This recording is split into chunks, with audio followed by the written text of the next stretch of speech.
Meditation is watching how mind's attention moves from one thing to another and seeing that as an impersonal process. Okay, that sounds like a lot, and I'll explain it in just a moment. There's basically two kinds of meditation that are being taught in the world.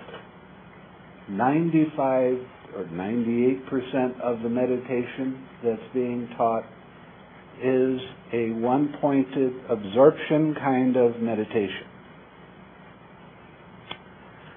I don't teach that kind.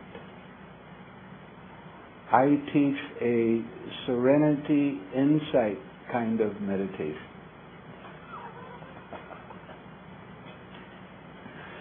I also teach you to laugh and smile very much. Now, what's the difference between absorption concentration and serenity insight meditation?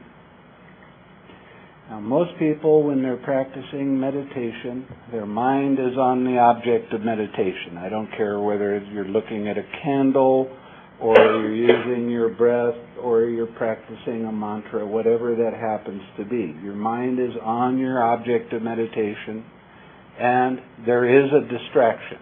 The distraction can be a sound or thoughts, whatever. When you're practicing absorption concentration, you let go of that distraction and immediately come back to your object of meditation.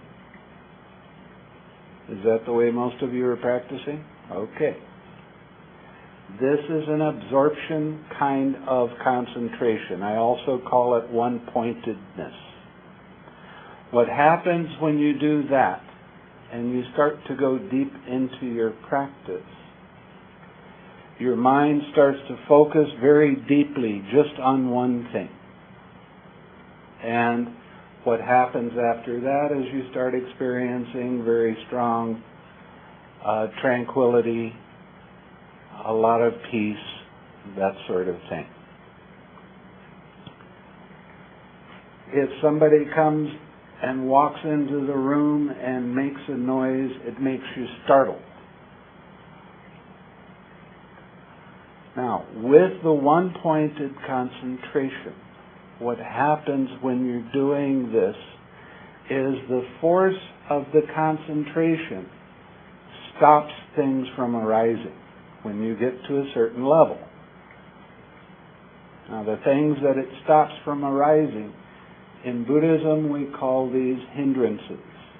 There's 5 hindrances. Lust, I want it mind. Hatred, aversion, I don't want it mind. Sleepiness and dullness. Restlessness and anxiety and doubt. Now, these 5 hindrances, when they arise, they stop you from meditating. That's why they're called hindrances. Okay? When you practice one-pointed concentration, the force of the concentration stops these from arising. So your mind doesn't have any distraction in it. Now, what is the difference between what I'm showing you right now and this one-pointed concentration? The serenity meditation, your mind is on your object of meditation and it gets distracted. Same. You let go of the distraction. That's the same. Now you add one extra step in your meditation, and that is releasing the tension and tightness in your mind and in your body. When you relax that tension and tightness in your mind and in your body, you are letting go of what the Buddha called craving.